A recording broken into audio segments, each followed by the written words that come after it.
What is going on, ladies and gentlemen? Knights here, and welcome to another Mordhau guide video.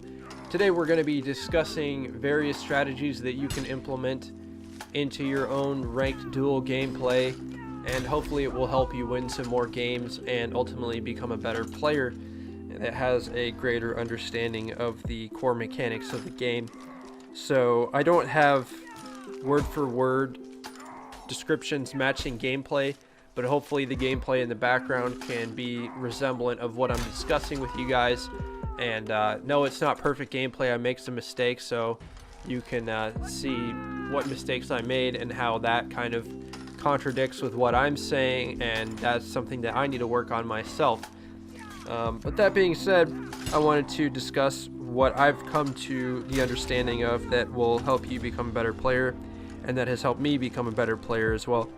So Duels at its core is a very much so mind game oriented game mode, meaning you want your opponent to essentially know nothing about what you're actually going to be doing, and you want them to think that they know what you're going to do next, when in reality you're going to be doing something completely opposite.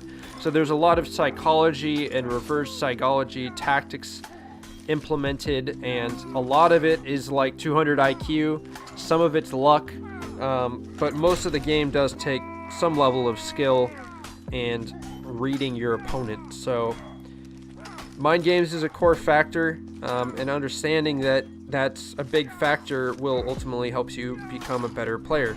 Now, what are some of the ways that you can employ using unpredictable strategies and deceiving mind game type psychological strategies? Well, I think it really comes down to mixing up your attacks. So never really doing the same thing over and over and over again. So for example, don't be somebody that just spams feint all the time, because ultimately they're gonna figure out that you feint before every attack, and they're either gonna gamble you or just start hard reading you easily. Or another example would be all you do is go for right-sided attacks, and 90% of that is going to be a normal horizontal RMB button attack. So the best way to mix things up and throw off your opponents is by using left and right-sided attacks, upper and lower hand attacks, and mixing in drags and excels. So for example, a good way to keep your opponent on the back foot and not be able to predict you easily is by doing, for example, a right overhead excel followed by a left horizontal drag followed by a left underhand excel followed by a stab drag from the right upper side. So a nice healthy mixture of all these different attacks will make your opponent have a much more difficult time chambering. And that's sort of my next topic, is that you shouldn't be chambering for the sake of chambering because you think it takes skill to do. Chambering is something that's very situational and ultimately is an inferior method than riposting when compared to its net to net stamina cost. So again, don't just be chambering for the sake of chambering. Chamber feinting as well is a stamina killer. So if you want to chamber feint, I recommend you chamber and follow through a few times before you go for a chamber feint. And that goes for feinting in general. I would not recommend just going for neutral feints all the time. I recommend fighting a few rounds very solidly and down to earth, letting your opponent know that you mean business, that your attacks are very much so real and grounded. And then when you throw out a feint, that's like, say, 1 out of every 10 attacks or so, or less even, is a feint, it makes it a lot more difficult for them to read. So the next thing is stam game and just general stamina management, and this kind of ties in with movement and kicks as well. So don't be a face hugger, which means to just like hold W non-stop. It's okay to be aggressive, to have W be a very prominent key that you hold down, but have a nice healthy mixture between W and S. What I use quite frequently is W when I'm on the attack. So when it's my turn to strike, I hold W, and then as soon as they parry that attack, I hold S. And what this does is it puts a gap in between me and my opponent. I can then see if they're going to go for a drag or an excel, and it gives me more time to see exactly where that strike is going to land, and whether they're going to just parry and not go for a riposte and then go for a stupid feint. I actually have more distance and more time to read, and ultimately I can often footwork out of it, because when the attack is further from you, you can sidestep it a lot easier. And this also ties in with crouching, matrixing, and jumping.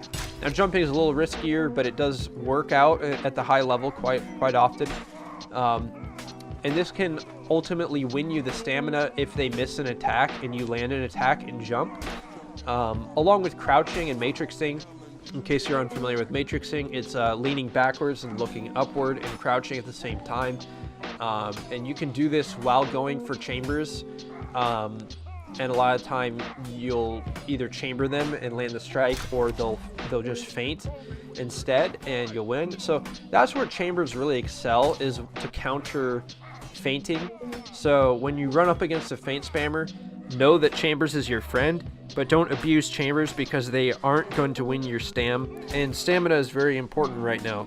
Kicks as well, in the way of stamina, are a very strong method right now. In fact, they might even be a little too strong, but I do like that they're strong right now. They win back a lot of stamina and can put a nice gap in between you and your opponent. And a very common strategy used when your opponent hears that you're out of breath is they hold W and they rush up on you, and they try to pounce, and they can smell the weakness on you. They can hear that you're out of energy. So the best method is to kick them, especially when you're at 0 stamina.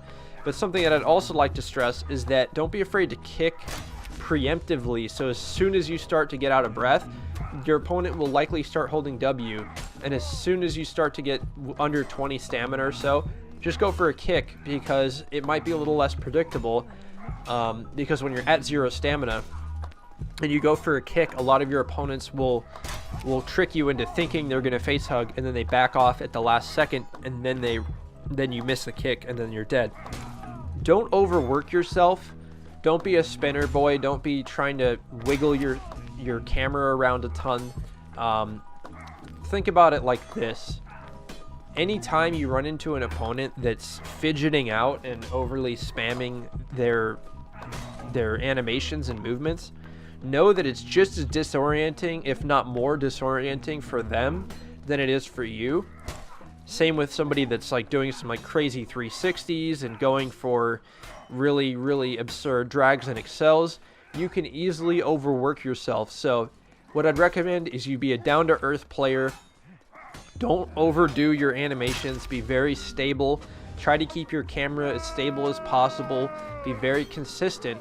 But again, if you're trying to do 360s, your mouse is going to be off to one side of the mouse pad, and then it's going to be very difficult to counterbalance that back out. So make sure you're playing solid, and try to also be on the winning side of the tempo. So always be gauging what kind of stamina your opponent has left, what kind of HP they have left.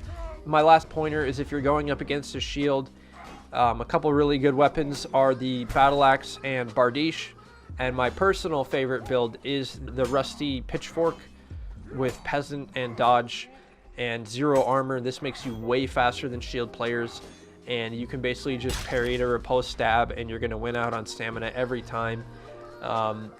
You only really use dodge if they go for a gamble stab from far away and you're already footworked away from them.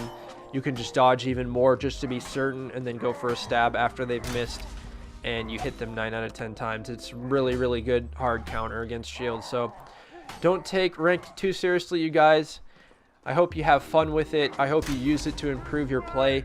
I myself am a little burned out on it, and it is fun, but I don't think it's that fun at the end of the day. And I have some ideas on some new game modes that will be very competitive, but a lot more enjoyable at the core, that I'll be sharing with you guys in the next video or so. I hope you guys enjoyed this one. I hope you learned something new.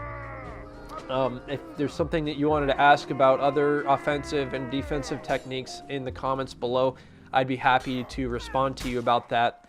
But yeah, that's going to be it for this video, you guys. Thanks again for hanging out, and I look forward to catching you in the next one. Peace.